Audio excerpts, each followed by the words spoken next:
Hey guys, welcome back to my channel. So today I'm going to introduce you to a new series that I want to do on my channel, and it's going to be me reading creepy stories that I find on Reddit. Anywhere that I can find a scary story is where I want to get them from and read them to you guys. So I find myself a lot staying up late at night and reading these really creepy stories that I find on Reddit. I saved a few and I'm going to read one of them that really bothered me and kept me up the other night to you guys today.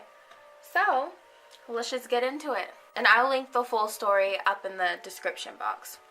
So this is by a Redditor called First Breath 1. And the story is called The Misconnection Section of Craigslist. It starts off saying, I met Mary outside a bar in the busiest city on earth. She was trying to light a cigarette with matches, but wind from a passing storm reached in and snuffed out each attempt.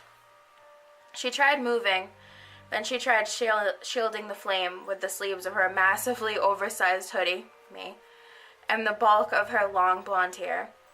Eventually, the rain wore out, and her pack of matches ran out. She plopped down onto a dirty sidewalk in disappointment, with the unlit Marlboro still between her thin lips. I ended the phone call with my sister, and I wordlessly offered my Zippo. She nodded graciously, lit the menthol, and took a deep inhale. Then after a cough, she stuck out her hand. I'm Mary, can I offer you one for the trouble? I told her I didn't smoke.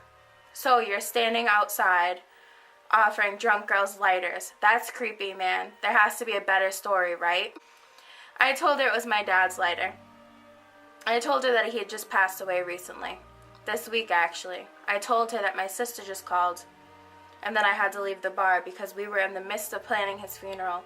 The words just kind of sort of stumbled out of me like a virus, and this poor girl who probably just wanted to smoke her cigarette in peace listened to it all so patiently and perfectly. I was hooked the moment she even replied. Look, I can tell you how sorry I am. I can tell you that your father is in a better place. I can tell you that everything is for the best, and that there is any sense in this shit whatsoever. But there just isn't. Life sucks sometimes. It's not fair. And that's all there is to it. There is only one thing we can do. Yeah, what's that? I asked. Get messed up, she replied. Her optimism made me smile. My phone buzzed nervously in my pocket.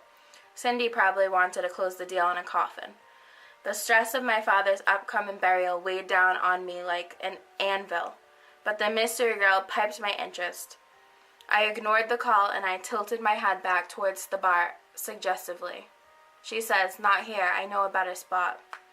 Mary smiled naughtily and produced a glitter-covered flask of whiskey from beneath her hoodie. I laughed, but before I could offer a comment about the design, she did something that caught me completely off guard. She kissed me. Then she took off down the street. There seemed to be three options. I could go back inside, watch the band, and listen to my miserable friends argue about politics. I could call my sister back and plot funeral details. Or I could follow the beautiful mystery girl with a flash of whiskey. I think it's supposed to say flask, but he wrote flash. I hesitated for a moment, thought about it, and ultimately chose the later. I sprinted after her. The rain made it tough to keep up. I shouted to Mary, slow down.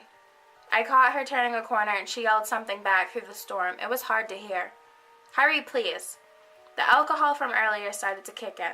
I slipped and I fell on the second turn. The storm turned into an avalanche of water as I surveyed my wounds like a baby. I ducked under a storefront for cover and awkwardly tried to wipe blood from the scrapes on my hands. I yelled for Mary to come back. I even went back out in the rain a moment later and tried to follow her path. But the city street stayed empty and creepy at 3 in the morning. No one responded, no one showed up. And she was gone. I hoped she would just turn around. I hoped that maybe she got lost or saw the time and realized she needed to catch a train. But a voice in the back of my head said she probably thought I ditched her. That made me uncomfortable. We shared a connection. The hopeless romantic in me felt like I missed the potential love of my life. And so I did something creepy, not something I would normally do. I posted to Craigslist, Misconnection section. I made the ad sound as generic as possible. I didn't even include her name. So here's his ad. Mystery Girl from the Bar by Port Authority. You kissed me and said to meet me somewhere else. I lost you. Hoping we can connect again. Tell me your name. 2 days later, I got a response. Is this Matt? Is all it said. I replied immediately and asked if it was Mary, and she said yes. She sounded excited even, and most of all, legitimate. She even described the clothing that I had on that night. We talked for hours. Mary seemed even more perfect once we got to know each other online. She came from a single-parent household. She lived in the same city. She loved pizza. We communicated through text for a couple weeks and talked about a lot of small stuff like that. I begged her to meet me in person.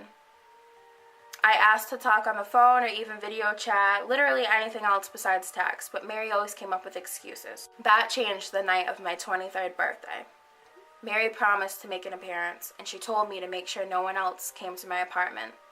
She wanted alone time, allegedly, and that concept immediately made my adolescent mind wander. So I cleaned up the place in a dazed panic, and I did my best to make myself look presentable. The last text before I meet up came at 6:30.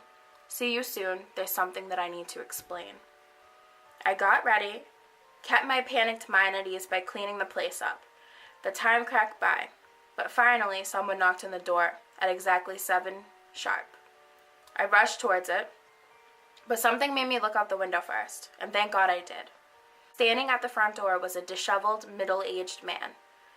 He held a bouquet of roses in one hand. In the other, just outside of the street line of sight, he pushed a pistol up to the door. I called the police. The man looked around my apartment a little, and I watched from the window. He avoided the neighbors' suspicious glances. He tried to hide in the shadows. When the cops arrived, he turned to run, but they tackled him before long. I rushed outside to accost the person who claimed to be the love of my life. I shouted in his face while the police begged me to go back inside. He ignored my questions. He scoffed when I asked about Mary.